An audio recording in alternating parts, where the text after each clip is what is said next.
Hello, we're welcome back at the London Royal Court of Justice. I'm here with Alan Rusbridger, former editor of The Guardian. Alan worked in the same documents that Julian is being charged under the espionage in the United States, and we're gonna hear a little bit about his work with Julian and what he saw in the court this evening. Hi, Alan. Nice to see you. You uncovered war crimes on the documents that you worked with Julian. But what is the precedent being set with this case and the dangers for press freedom? Well, I think the most dangerous thing is they're using the Espionage Act, and I don't think anybody seriously believes that what Julian was doing in 2010, 2011 was espionage. It was uncomfortable for the state. He revealed undoubtedly state secrets, but it wasn't espionage. And so the danger for journalists is that a precedent has been set that you can prosecute people who are doing journalistic acts and call it espionage.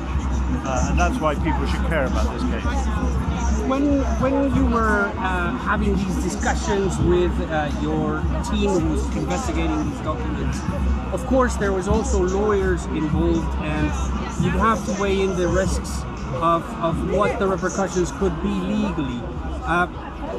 Could this case bring more lawyers and maybe make editors less likely to report on future Chelsea Manning whistleblowers, something of the sort? Well, after the Edward Snowden case, which we also did, governments have moved to make it much more difficult for journalists to write about what they would like to keep secret. And I think that's becoming very dangerous. So they're trying to prosecute journalists even for holding material, never mind publishing it. And they're also trying to restrict the ability of journalists to argue that there was any kind of public interest in what they're doing. So this is a crime for which there is no defense, and that should worry all journalists.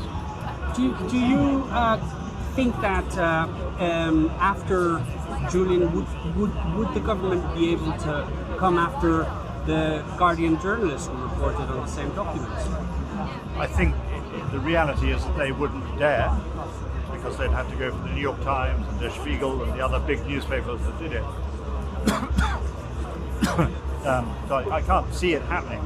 But theoretically, once you've established the principle that you can start using espionage and official secrecy acts, then there's no reason why they shouldn't. I don't think they would, but there's no reason why they shouldn't. What did you see today inside the court?